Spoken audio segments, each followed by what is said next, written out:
Have this food.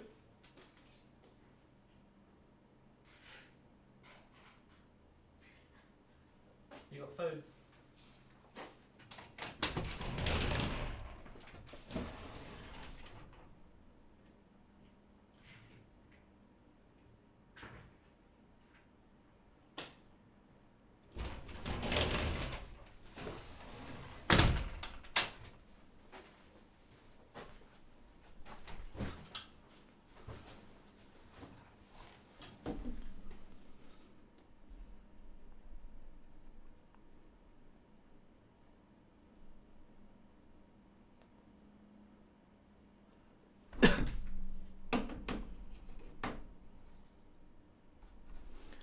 Oh my good sir, more beans. Oh please sir, more beans. I don't know why I keep got that in my head. It's like from the opening of Tropic Thunder, that Jack Black movie trailer. The Fatties, Part 2. Part 2. You know, in some countries, it's a compliment. Like, yeah, what countries are those where, like, farting is a compliment? I've never actually heard of that country. I know you're trying to reference that as saying, oh, in some foreign place, that, you know, what you think is disgusting here is thing in some is, you know, an honor in someplace else. Like, yeah, is it? Some things are like that a little bit, but like, is there anywhere in the world where someone's like, farts? Like, I don't think so. I don't think that's the case. You know, I mean, you never know. I don't want to hold a culture back from sort of liking what they want to like, but really, do you like farts? Are like what you're into? Are they? You're like, oh yeah, up in Tibet or whatever. It's like, oh yeah. Or Antarctica, it's like, yeah, because you've probably got fuck all else going on there. So you just say, you know what, we really enjoy a good fart. I like to actually smell something that isn't like, you know, a fucking opened whale or seal carcass, you know, like that Tauntaun scene in Empire Strikes Back where like Han Solo cuts it open. He's like, and I thought they smelled bad on the outside. You know, so like, what's he on about, you know? What's he on about? Talking about farts. It's disgusting. I want to hear it. It's bloody disgusting. I want to hear it. He's talking filthy things. Oh. So anyway, what's going on in the wide world of sports? I'm going to be one of those streamers that like always holds. I'm going to be like the Helton. I've got the microphone in my hand. I've got the power of media in my hand, like right there. I could have caressed it. It's like you realise it'll just sit there on its own. You don't need to hold it. No, I've got to hold it. It's like there's something weird about that. I think. Hey, I mean, do what you want. Ultimately, you know, do what you bloody want, right? As they say in Spain, just do what you bloody want, mate. Like, is that what they say in Spain? Do they? They just say it with that accent and in English. Just do what you bloody want.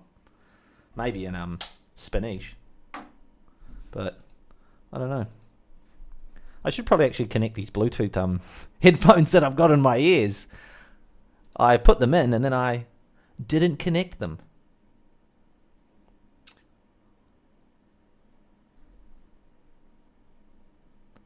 Come on, connecting.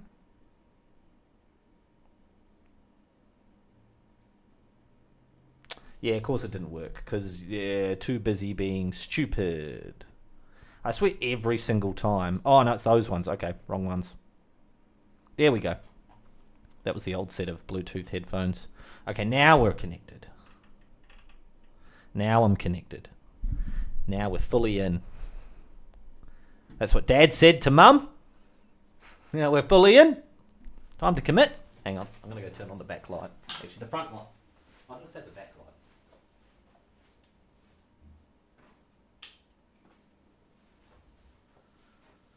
Oh, Fujiyama teppanyaki. So, what's been going on? What's been happening? I wanted to come on here and talk about something. What was I talking about today? All sorts. I'm always talking about something. You know, I was watching this Joe Rogan podcast. Oh yeah, which one? There's like a couple thousand of those, mate. You'd be more specific. Yeah. I was watching the more recent one. That's what I was watching. Oh, okay, mate. Yeah. Thanks for specifying, dickhead. And so, Wow, he does it all on his own. Who needs a guest when he's just like this on his own? Schizophrenic. He had this guy. Joe Rogan had this guy on his podcast. It felt like a real old school kind of Joe Rogan episode. Not that like it was a going backwards sort of step, not at all. But he just hadn't really. I didn't feel like he had any of these sorts of guests on in a long time, which was like a conspiracy theory guy who.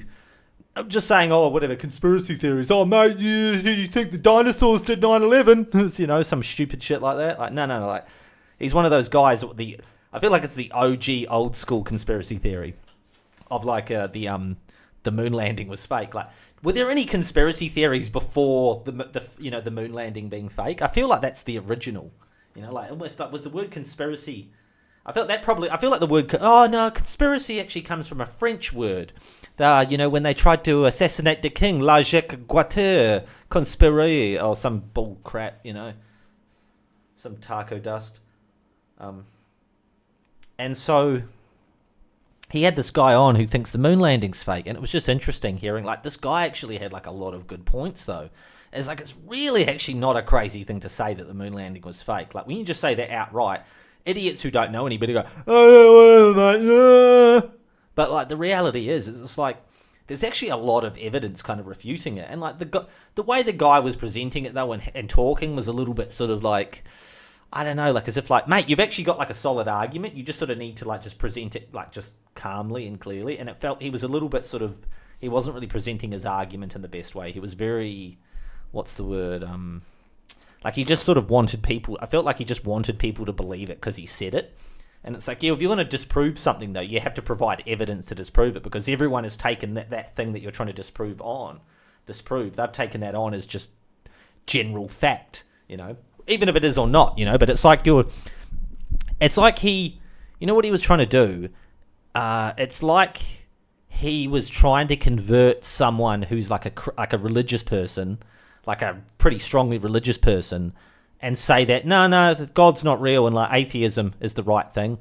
And then go, why is that? Well, you should just believe it. And then he would mention a number of things, but it was like he was going, well, you should just follow it. It's like, yeah, but why? Like because your thing isn't real. It's like, yeah, but why? Like, I think it is real. And like, no, but I don't. It's like, yeah, well, you've got to prove that to me, mate. Like he just sort of, there was a little bit of just in his approach, it wasn't the right thing he just sort of, kind of wanted people to believe a lot, like follow along the way people had followed along with the moon landing being real, but it's like evidence was provided where, information was provided to make it seem like the moon landing was real. And then, now you're coming along 60 years later or whatever, people have been doing it for a decade saying the moon landing's fake.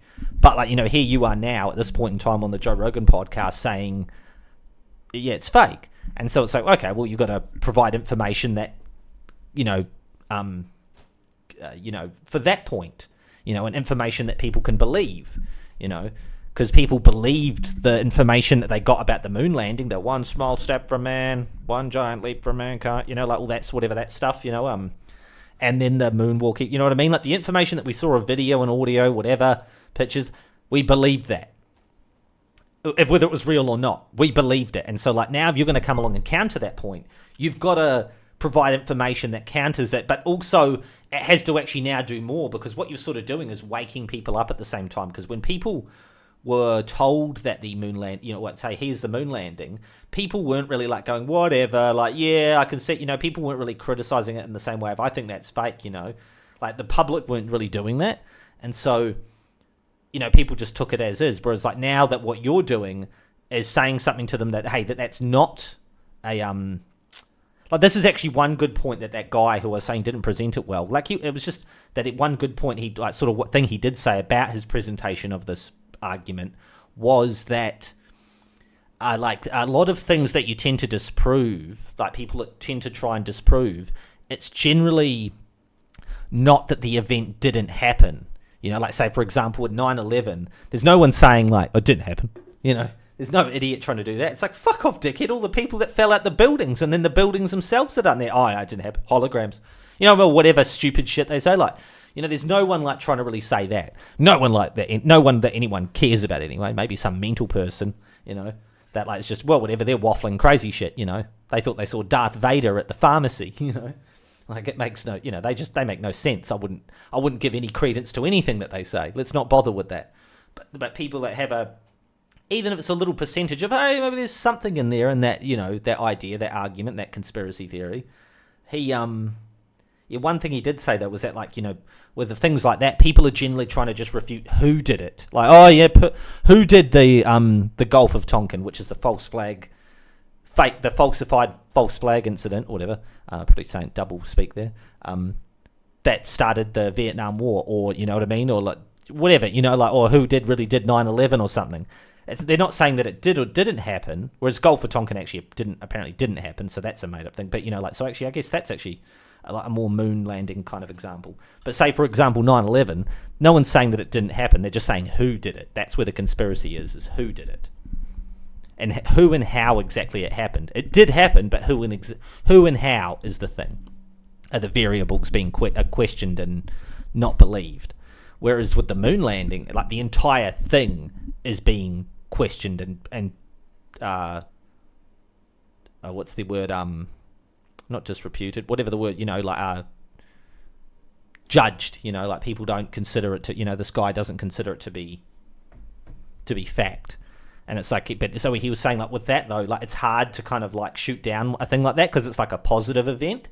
It's just saying, hey, look at this positive thing that happened. It's not like an attack or a tragedy or some natural disaster where, like, a bunch of people died and some damage was done or something. It's like, hey, look at this cool event. Look at how we rose up. Look at mankind rising up to another. Look how far we can reach up there to the moon. And they're like, nah, it didn't happen. And everyone else will go, what didn't happen? Fuck off. You want to criticize the good thing? Go away. That's how people sort of treat it. So I could at least understand his sort of frustration there, but I feel like he's sort of worn a bit. That guy trying to make that moon landing's fake argument on the Joe Rogan podcast I feel like maybe he's just gotten a bit, his argument here has gotten a bit thin, or whatever you want to call it, so to speak. He's his patience worn thin. That's what I'm looking for. Geez, you tried to make a really bad metaphor out of that just to explain a simple point, didn't you? His argument here, like, really, just, you're looking at your hair, aren't you? No, I'm not. Oh, I'm not. So, yeah, watch that. And I haven't even really finished it. I think I'm in, like, the last 30, 40 minutes or something of it. But I've watched most of it. It's like 3 hours long. So it's like, oh, well, I'm like 2 hours, 20 minutes or something, and I've pretty much seen most of it. But, until in the last 10 minutes, he suddenly pulls off his human mask and you're like, oh my God. So, yeah, that was interesting. Just something, but it was a kind of guest that Joe Rogan used to have a lot of those. I felt like Joe Rogan used to have a lot of those people on more often. Not like they were the only kind of people he would interview, but they were just more in and out of the retinue of guests. There'd be like one of them, then there'd be like a sports person, then there might be like a military person or something, some sort of thing like that, and then there might be like a scientist-y sort of thing person, then there might be a survival person, and then maybe every so often there's some sort of a celebrity. But then you just go back to like your conspiracy theory person who thinks that if you take the DNA or whatever, But yeah, he was back to that, and it was interesting to see. But he was trying to give the guy a chance. He was like being the steel man, the straw man, whatever, or the steel man, the guy trying to say, hey, well, if this point's true, like, what about this question? Or what about that question? What about this thing? What about that thing?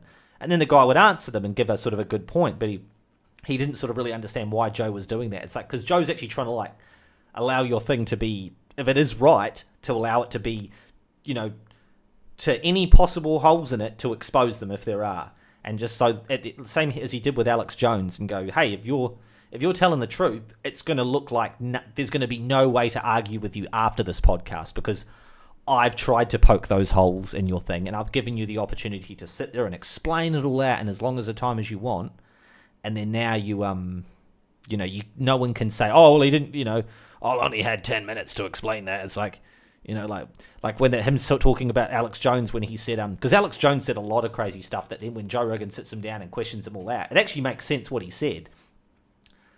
And like Alex Jones was of a similar, oh, Joe, you're having a hard time. And it's like, no, he's actually trying to like make your point sort of, if there are any holes, call them out. And if there aren't, well then, hey, you've got a solid argument. So it's kind of funny that this guy especially, the moon landing being fake conspiracy theory guy, he didn't really quite understand, whereas Alex Jones, I think, understood a bit more, a fair chunk more. He'd give Joe a little bit of crap for it, but like, I think he kind of understood overall, whereas like this guy really didn't seem to understand that like Joe's actually like trying to like give your argument, like if what you're saying is true and like it actually, you have a legitimate point, then I'm only helping you. If you don't have a legitimate point, then I'm shooting it down. But if you have a legitimate point, then at the end of all this, it's going to look like you have a legitimate point, So it's like you've got to, you've got to argue your argument, essentially. You can't just say it and then go, everyone believe it now. It's like, well, no, that's what everyone did the first time. Now you're trying to refute. Pardon me. Now you're trying to refute that. And so that's why you need to sort of, people are going to then try and poke all the holes in it. So it was interesting.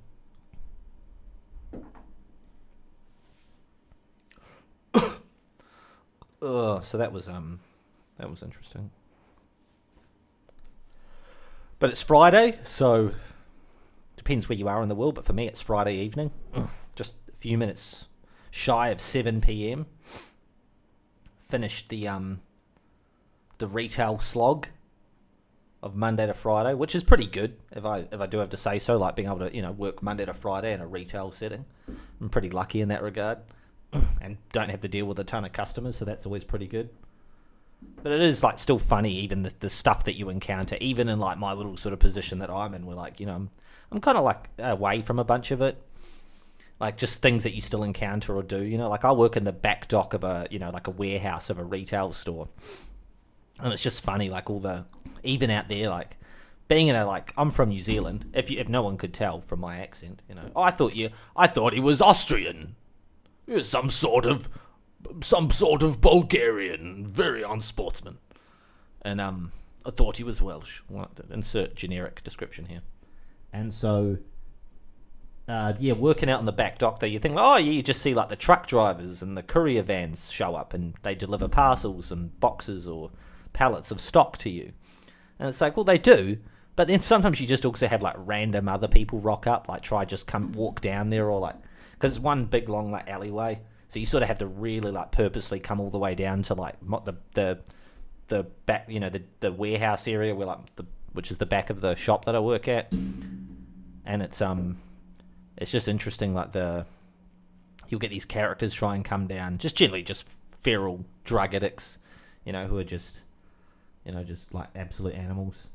And it's funny how they just like crackheads will try and like go all crazy, and then they think that's going to intimidate you, but when it doesn't, it's sort of like they get all concerned because they're like, crazy stuff didn't work, because they want to like go through the bins, the skips, depending if you're American or something, something American, or maybe some sort of a machine elf from the Panzer dimension of Chapek 4, something like that.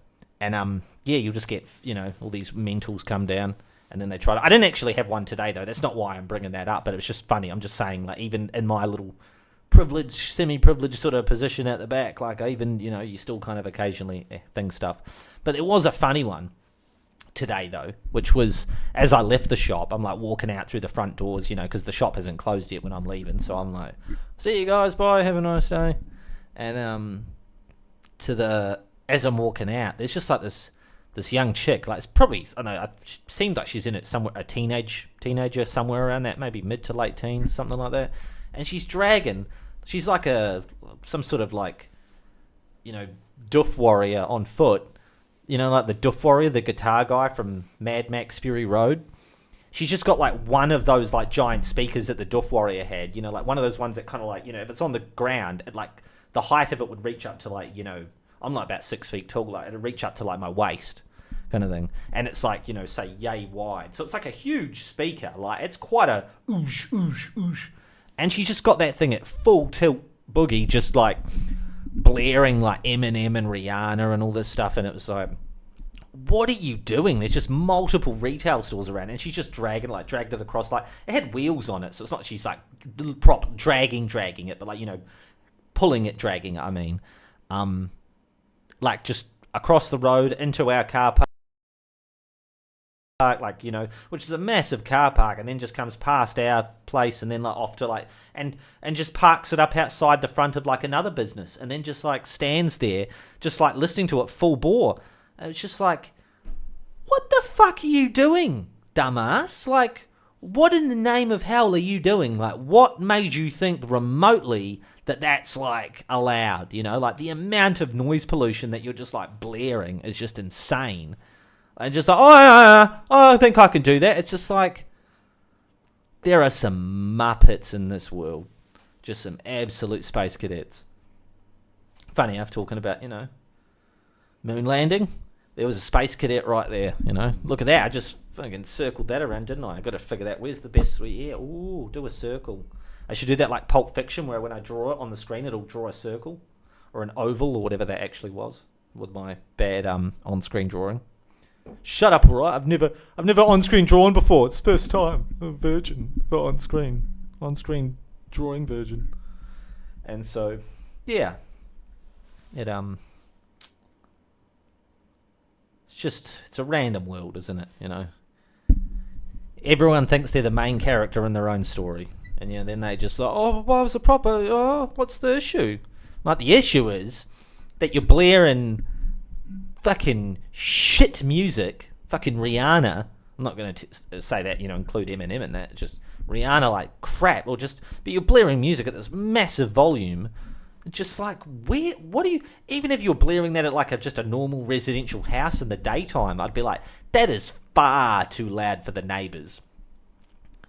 That'll wake up your ancestors, you know what I mean? Like, that's just, oh my God. And I'm not some prude who's like, oh mate, just certain volume, once it hits 7:31 at night or whenever the thing is, like, I'm calling the police about the noise thing, but it was like, that was mental, just like, you're taking the piss, girl.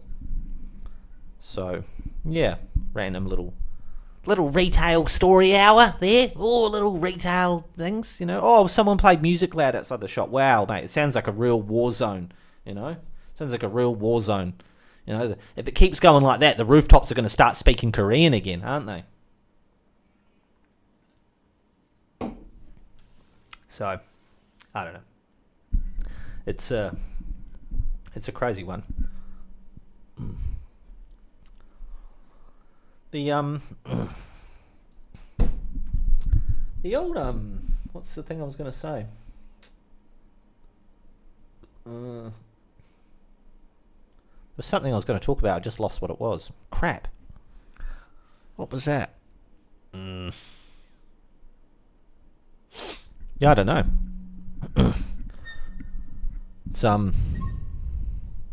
It's crazy that like we're already in like 2024. That like COVID starting was like a little bit over 4 years ago, because it wasn't even really in like January or February that it was really going. It was sort of maybe end of February when it started, but like definitely by March 2020 it was like they were COVID was a thing being talked about. Oh, people around the world, the cruise ships that are being quarantined. I remember it all starting with the cruise ship stuff, and it sort of seemed like, oh yeah, some people on a cruise ship got to get quarantined or something, and then another thing, and then you're like, oh no, the whole world has it somehow. Like, okay, like I feel like I don't know, mate, this might not be a bit radical, but like, did it start? I feel like I know it didn't start with that cruise ship, but like I remember to start with, we were thinking, it's that cruise ship, and it's like, and then all of a sudden, no, Wuhan. And like, oh, what's that? Where's that? And like, oh, that's in China. And like, oh, that'll be bloody right, mate. They've been up to mischief, haven't they? Eating cats and dogs, and look what it's done. Fucking animals. And so, it's like, oh, it's just like weird, crazy that that's like 4 years ago, It just doesn't feel like that, but hey, it is, I guess. Time flies when you're having a moderate quantity of fun. It's also been like a crazy year. Like, this is the first year, like, not even that, like, it had been like, what was it? It had been about 4 years and 4 months. 4 years and, 4 years and 2 or 3 months since I'd, 4 years and 3 months, I think, since I'd been to the movies. The last movie that I saw at the movies was in December 2019, and that was Star Wars Episode 9, Rise of Skywalker, which, like, I was a person that used to go to the movies all the time, and then like if there's a way to kill your movie going experience, it's Star Wars Episode 9: Rise of Skywalker. Which actually, to be honest, it was actually kind of fun, like just watching it at the movies. Like as a movie, it was just like simple, you could sort of just go, oh, fun, like to a certain degree. But because it's a Star Wars movie, you can't help but that keeps bleeding into your opinion of like, yeah, but as far as Star Wars goes, it's dog shit. And then I just, then 2020 happened and like no movies were really coming out then. And it was like, oh, well, that killed that off. And then, then 2020 came around and I just didn't really go to the movies then. I can't remember when things started to come back out. Was it 2022? Was it when Top Gun came out? The Top Gun sequel? And like, yeah, I just didn't go to see that. Didn't go to see another thing, thinking, oh, this might be the thing that gets me back to the movies. This might be the thing. And there were a number of movies, like even Guardians of the Galaxy 3, because I loved the first two movies, and I thought, but I didn't see them at the movies though. And because like when the first movie came out of Guardians of the Galaxy, I didn't know what it quite was. I knew it was a Marvel movie, and I did want to watch it. But I didn't know that I was going to love it. Like, oh, this is one I have to see at the movies. Whereas things like Mad Max Fury Road, I knew that was something I had to go see at the movies. But that was back in 2015. So that's a while before. And then in that space of time, a movie after movie after movie sort of came out that I would think would be the one to get me back into the movie theater, and it just didn't. And then then I saw Dune Part 1 at home, when that came out. And when that came out, I think there was still a little bit more COVID-y kind of restriction-y. It wasn't fully out of it, that might have been 2021 or something. It wasn't totally just, go to the movies or whatever. There was still sort of restricty sort of stuff, and I think it got hampered by that a little bit. But when the second one came out earlier, just, a month or two ago, whatever it was this year, it didn't really have any of that drama around it. But that's not why I avoided them, but just there wasn't really anything coming out. And then, as I say, just before you know it, you just say, no, I'll wait until it downloads, till that stage of it. Jump on uTorrent. Yeah. Fuck you, Disney. Hey, fucking, or whoever. That's actually not Disney, that one.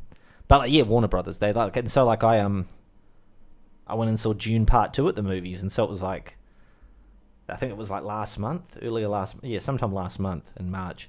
And so that's February or March, something like that, so a month or two ago. And so it doesn't feel like it was that long ago. It's probably already a couple of months. That's what I mean, how 2020 doesn't feel that long ago. It's 4 years. And so I've now, reset that clock. But I haven't been to the movies since June. But, that's not long ago. But as I'm saying, on my other video that I did the other day, which millions of people have watched, didn't you know? There's just millions of people watching right now. And so they should all know the answer that, what's the next thing? Funny enough, the Mad Max prequel spin-off of Furiosa. So that's probably going to be the next thing I go see at the movies. I don't know if there's anything else coming out before that, but we're already most of the way through. We're pretty much right at the very end of April. There's only a few more days in this month, and then I think it's the 23rd and the 24th of May that Furiosa comes out. So that's 23rd in Australia, which is where I am. So it's only there's 4 days left in the month. So that's 27 days that it comes out, and so that'll be the next movie I see at the movies. And then after that, I don't know if there'll be anything else before in July is when Deadpool and Wolverine comes out, so I'll be seeing that. So there'll be a bunch of movies I end up probably seeing this year, and in the end, at the movies. And then what was it? The other movie I mentioned the other day was, I think it was October or August. I think it's August. Something like August or October is that Alien movie, Alien Romulus, which looks pretty good. So it's just kind of funny. Once you're back in the cinema, you're back. But it's just, I think it's there's a weird thing I equate that to, which is Rick Moranis randomly. We all know who Rick Moranis is, right? Honey, I Shrunk the Kids, and the guy from Ghostbusters that never really seemed to be that involved in most of it, except in the first one. And then in the second one, the first one he's sort of there. He's basically does the same thing that Paul Rudd does in the first And that that Ghostbusters Afterlife movie, Rick Moranis is basically the same. He just gets turned into one of those demon dogs, and that's his role for the rest of the movie. Then in the next one, he's just sort of there, just like, oh, I'm just here, and he does nothing. The Rick Moranis, at least. So what's that? What are you trying to say, mate? Like, you're Rick Moranis, you're just there and you do nothing. No, like, what happened is, get to the point, is, Rick Moranis, he did like a bunch of movies back in the day, and then he just sort of like decided to take a little break, because he'd just been doing so much, and he goes, you know what, like, I just don't miss it. Yeah, I'll just leave it alone, don't miss it, it's all good. I'm just happy to leave it. I did a bunch of stuff, I'm happy with all that. Yeah, I'm happy, leave it alone. Leave it to Beaver. And so, yeah, it's just like, I think that was my movie cinema relationship throughout sort of 2020, 2021, 2022, 2023. Was just like, yeah, I'll still see the movies. It's not like I won't see them at all. I'll watch them once they get onto, you can watch them at home. And so I just, went along with that. Didn't really, I just didn't really miss it exactly, like hardcore enough. I did want to go back to the movie theater, but I just didn't really, I wasn't like super compelled. So the amount of times that someone's going, oh, you don't have any tattoos. Would you ever get a tattoo? And I think, oh, yeah, I've got a couple ideas of this idea or that idea, but then I've never given enough of a shit to actually go get them done, So I've still got no tattoos. But then the right thing comes along, and it's generally like, as in the case of movies, it was like someone else was like, I was like thinking, oh, I'd like to go see that movie, and then there was someone else who was like, do you want to go watch that movie? And they went, yeah, let's go watch it together, So that's how that became a thing. So it's like going back to New Zealand, like, like I really don't like going back there if I don't have to, but with the if someone else wanted to go back to go visit it, I might go there with them. But other than that, like, I don't want to go back again, I don't want to go back just, not for my own personal thing, like nothing against New Zealand, but, just personal history.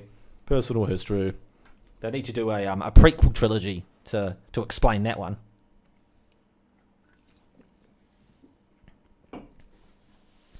I do, pardon me. I do hate how they jump on the prequel thing so quickly, though. I very much blame Star Wars for that. Where, like, as soon as they something is successful, they think, oh, do a prequel. It's like, no, just do a sequel. Why? What's with this crap about, like, oh, I've got to do a prequel? It's like, how about you just do a sequel? That's what everyone else used to do. When the first movie was successful, you just did a sequel to it. Oh, look, a story that takes place after the first story. Whereas when you make a prequel, it's a lot more of a complicated thing because you're connecting all these dots. You're trying to, like, unbuild something and sort of show how the building blocks at the end, how the building blocks become what we saw at the beginning of the original movie. And it's just like, I can't always be bothered with that. Sometimes it's interesting, but, like, I just feel like they jumped on that bandwagon a bit too much. And there's just many a movie where they're just not interesting. Many a prequel movie because they're just badly done. But I mean, I've talked about that stuff before, so I don't want to repeat about it too much. But yeah, it's the thing. It is kind of funny though with the Deadpool and Wolverine movie, how like Hugh Jackman is sort of one of the OG sort of this comic book, of this current wave of like comic book movies, because they never stopped doing, the funny thing is they never really stopped doing, right, they never stopped doing comic book movies, like superhero movies. They've always, ever since like the earliest one I can think of in my head is 1978 Superman, the original Christopher Reeve movie. There's probably been superhero movies done prior to that. I know there's been like, that film serials with like George Reeve or whatever, Reeves or some shit like that, whatever his name was, weirdly similar to Reeve from Christopher Reeve, back in the day, like in the 30s or 40s or 50s or something. But there's nothing I can think of in my memory.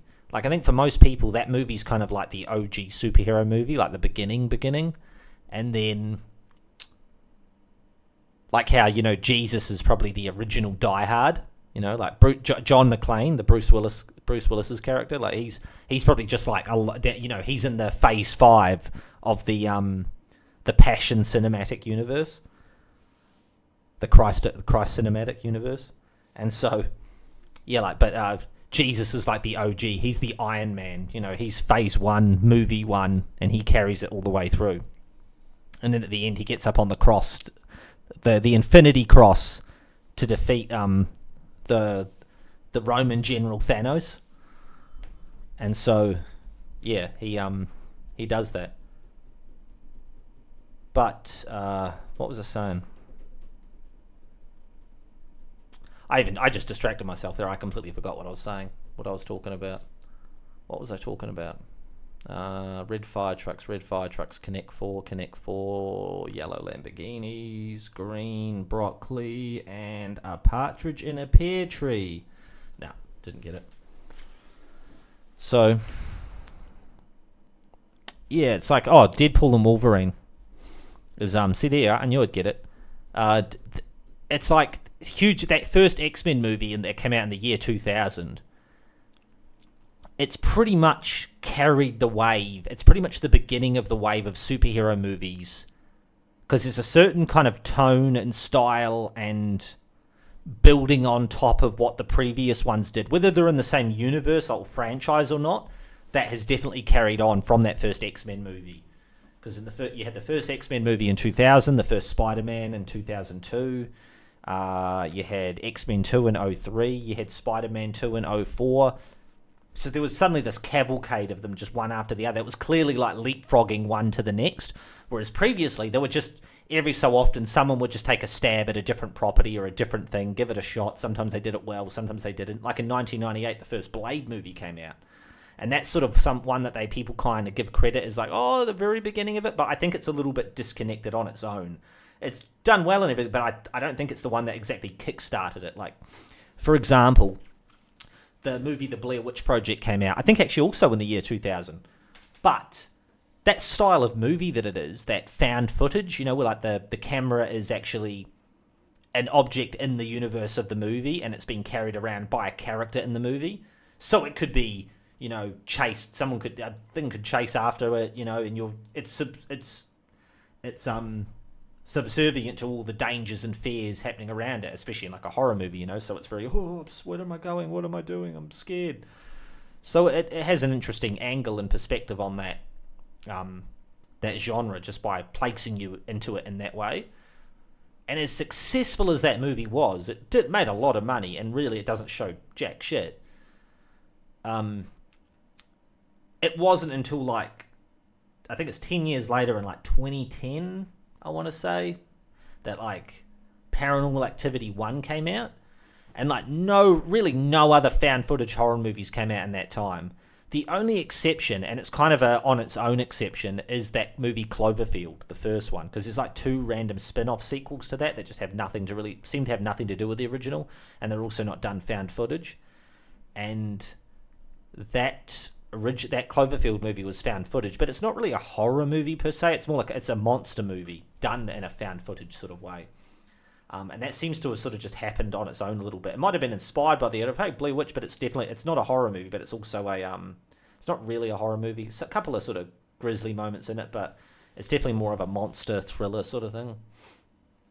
So then and that came out mid to late 2000s, I want to say. Late 2000s. Definitely before 2010, I'm pretty sure. And so, before Paranormal Activity. And then when Paranormal Activity came out, though, getting to the point, is that all of a sudden, and that movie was really successful as well. But what happened, right, was immediately after that movie, there was just a non-stop barrage of just found footage movies all of a sudden. And they did like 5 Paranormal Activity movies in total. For that sort of just bled, they just milked that tit until nothing but like dust was coming out of it, like it was some sort of an Indiana Jones villain. But there were many found footage movies, some good, some bad. Like there was one called Grave Encounters about like a sort of a paranormal TV show crew, but they basically I think they just do fake shit, and then they come across like a real thing. And then there was like The Tunnel, which was a Australian one, which was actually pretty scary. That actually was pretty good. I'd definitely say that's one of the better ones. Grave Encounters wasn't the worst. I probably wouldn't put it among the best, but it was okay. I remember it sort of being all right, but it wasn't like super memorable. I watched it back in the day. And then I think Grave Encounters was also like the name of the TV show in the movie of theirs. Previously on Grave Encounters, it has that sort of ring to it. And I think they had like a fake psychic or something in that as well, as there always is. Like, oh, I'm sensing a presence here. Like, yeah, cool. I'm standing in the room with you, dickhead. It's probably me. And so there was this huge wave of them. And prior to the year 2000, you really didn't see like a wave of superhero movies. Like even when Superman came out, there wasn't really anyone else really leaping on that bandwagon, or even that same studio really trying to monopolize on that success. They just it just happened. And like, oh yeah, that thing made money. Oh, another one. But like each Superman movie would get less and less money. And I think Superman 4 was kind of infamously a little bit cheap, and like the way they had to make it. And yet, like, same with like the Planet of the Apes movies. Like, even though the first one's successful, they just sort of seem to get cheaper and cheaper.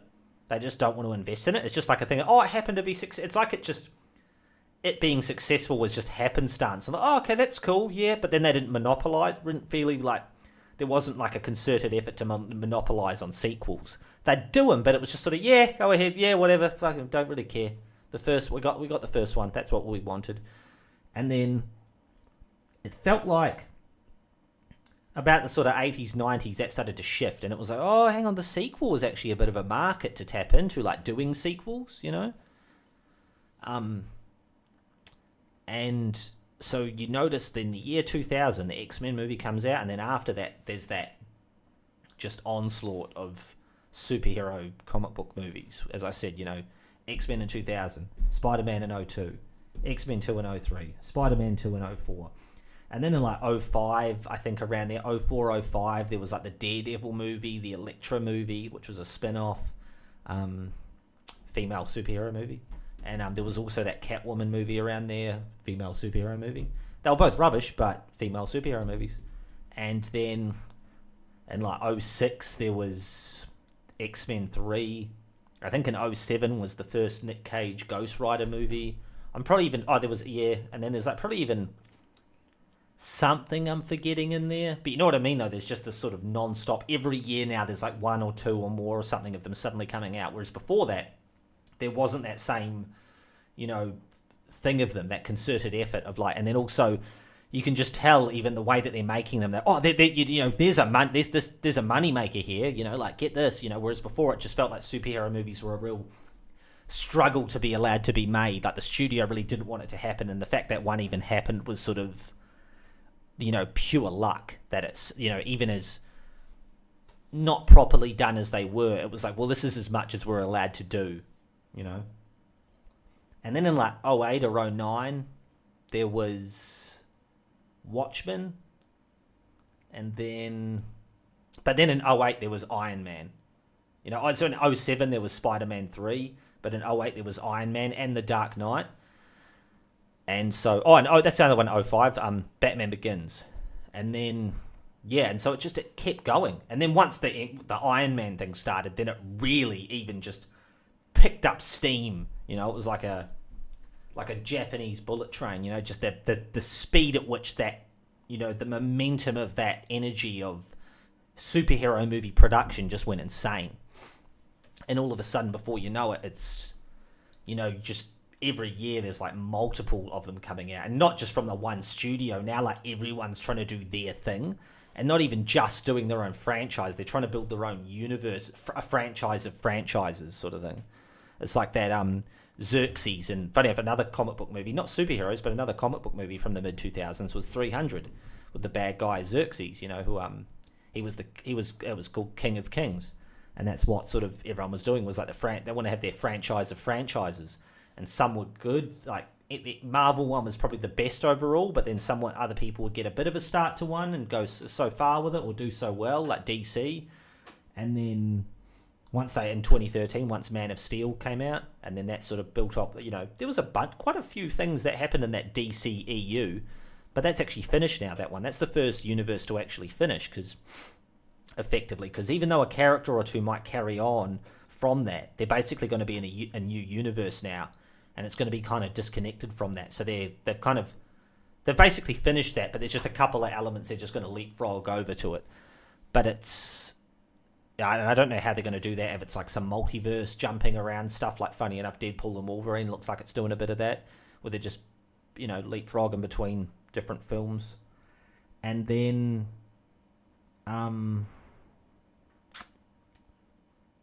you notice the sort of, because even Marvel got to a point where they were like doing 2 movies every year, and then they started doing, I think in, like 2017, I think it was like 2013, they started doing 2 movies every year, because 2012 had Avengers come out, and that was the only movie that year. And before that, they were really only doing pretty much 1 a year. I think there might have been 1 year of 2010 or 2011 where 2 came out, because Iron Man 2 came out in 2010, but then Thor 1 and Captain America 1 still had to come out. So they must have, either one of those came out, and so either 2 movies came out in 2010 or 2 came out in 2011. But then there was just 1 in 2012. But then in 2013, 2014, 2015, 2016, there were 2 every year. And then in 2017, 2018, 2019, there were 3 each year. And then in 2020, there was nothing. And then I think it was in like 2021. I don't think it was 2020. I think it was like 2021 was when Black Widow, the movie, came out. And then they haven't really gotten back to like, I think it was like 2023 when Guardians of the Galaxy 3 came out. I think or was that 2022? They've had like the Marvels and Guardians of the Galaxy 3. Oh no, they also had Doctor Strange too, didn't they? Yeah, they also had that. So they've had a few movies come out since then, but they haven't sort of gotten back to that same number consistent of every year, bam, bam, bam. And it feels like they haven't quite gotten back to that yet.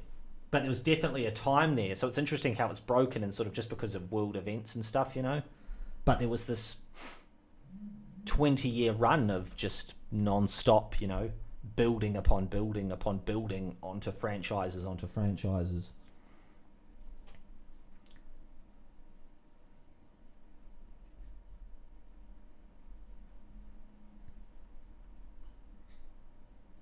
So it was interesting to see it kind of come to a little bit of a close, and sort of, not that they don't make superhero movies anymore, but there's at least that, funny enough, like Marvel, like they have their phases and sagas, like there was that saga or that phase, I think a phase is probably a smaller thing, but like that saga of like that 2000 to 2020, that sort of just superhero movie, just where suddenly they became a thing that actually like people saw value in, that like a superhero movie could be a great film experience, it could be an interesting movie, thing to sit down and watch, and then some people do it great, some people do it not so great, some people do it okay, they do this, they do that, and all the different versions of what you could do with it.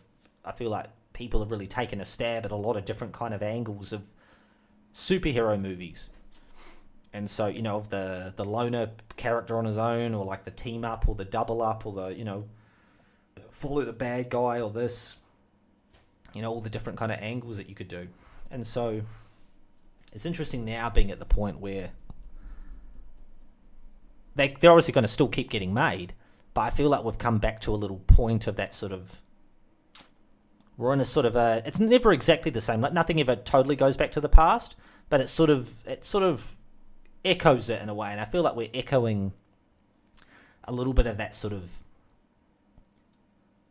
like, I don't know what you call it, sort of 2000s, early to mid 2000s superhero stuff now, like where people are still making movies, but there's superhero movies, but they're not like, they're a little bit more disconnected again now, and they're not all, they are connected, but they're not trying to make that, because they are all in the same, technically connected in the same universe, but they don't feel like, it feels like they've sort of splintered off a bit more, and they're allowing them to breathe on their own a little bit more again, whilst there's sort of little hints and tips or things of maybe other things going on, but they're not threaded together the way that those sort of first, multiple echelons of sort of movies were like telling one big tapestry of, comic book shenanigans. So it's interesting to see like where it goes from here, because I'm interested to see other movies as well, like westerns and horror movies and thriller movies, comedies. Like I just want to see those other movie genres sort of start to really take off as well. Yeah, again, like come back to the the cinema, or even just back into people's sort of focus of like, hey, that genre can be like a good fun thing. Because I feel like a lot of comedy movies, like as far as just as a comedy movie, without being a something else as well, like a horror comedy or an action comedy, they've sort of all comedy movies have twisted off into that. And like comedy movies on their own don't really have the bite or don't really get the attention or thing that they deserve anymore. They don't really, no one wants to seem to really to make them the way they, like things like There's Something About Mary, or like probably the last great ones were sort of that Seth Rogen era of comedy movies where it felt like you could sort of do what you want and say what you want, and we're just having a laugh and a giggle, and because it's clearly an R-rated thing or something, so just it's we're just having a laugh. But it's interesting to see where it's going to go. But yeah, I feel like I've ran out of things to say now. And, to be honest, I'm even surprised that I talked for 51 minutes, which is roughly the time the count is saying. So I'm going to leave it for another day, for another evening, at least for now. I might jump back on a little bit later if I feel like it. I might play some games maybe. I can't be bothered playing any games right now. I was playing a lot of Age of Wonders 4 recently, which is actually a pretty fun game. And so it's something I definitely recommend. I've always sort of liked those Age of Wonders games. I played the first one back when that was around, but the current game in the series. And the fourth one's pretty good. Little sort of gripes and things I have with it, but generally it's a pretty good game. Most games generally are never perfect, but there's always something you can sort of bitch about, but it's pretty good overall. And lots of actual thought in it. Like I feel like most real-time strategy games have just turned into like arcade level real-time strategy, like StarCraft, where it's just rock, paper, scissors. And it felt like, and I feel like most real-time strategy games had a loose rock, paper, scissors thing to it, but not like it wasn't as just bam like that. And it feels like in games like StarCraft or whatever, you just have your like almost, it feels like you're literally just like, build more rocks, train more paper, build more scissors, like it just feels like you're literally just doing that. And it's just, it feels a bit too just, you've bare knuckled it down to the sort of the arcade concept, and it's just too fast and too furious, Whereas like those Age of Wonders games, it's not that they're slower that I like it, but they're actually just as strategy, because you have turns. It's turn-based, so there's only, and your characters have movement points when you move your armies around the map, and so if you move them down a road that's on the map, you'll be able to move further because it uses less movement points to go down a road, so you get to go further in that one turn. Whereas like, if you make them go over a field, it's still pretty wide open sort of like, travel for them, but not as much as being on a road. And then if you try and make them like, go over the ocean or go through a forest, that slows them down. And stuff like that where you think, oh, do I want to go around to attack that city, or do I want to go straight through? There's just a lot of thought involved in like, how long do I want to start making units over here? Oh, I need to build that building for, it'll be, I can see their army coming towards my city. I don't think he'll reach there in 2 turns, and it takes 2 turns to build those, those guard towers. Or as an example, and like, okay, I'll build those, and then by the time he shows up, I'll at least have those guard towers when he attacks my city. I've only got a little army there, but they have that. That might help. But, there's a lot of more strategy into it, I feel, than what real-time strategy games have sort of devolved into. And so, but I love a good RTS game, like Command and Conquer or Age of Empires back in the day. I've got Age of Empires 4, that's all right. I don't feel like I play it a ton, though, but every so often I have a little jam on it. But yeah, that Age of Wonders 4, it's just got that right amount of strategy and that end turn button. You keep thinking, okay, I'll just leave it there, I'll save and I'll log off. And then you think, oh no, I'll just do another turn. I'll just do that other thing. I'll just have another turn and do that thing. I'll just get that going. And you keep, before you know it, you're like, fuck, I did like 20 more turns before I logged out. So I might have a jam on that at some point. I don't know, depends if I feel like that's a good streaming experience. It can be okay, it's just a lot more casual, I like to sort of stream games where they generally have a little bit of momentum or movement to them most of the time. Not that they have to, it's just, just the kind of experience that they offer. So, until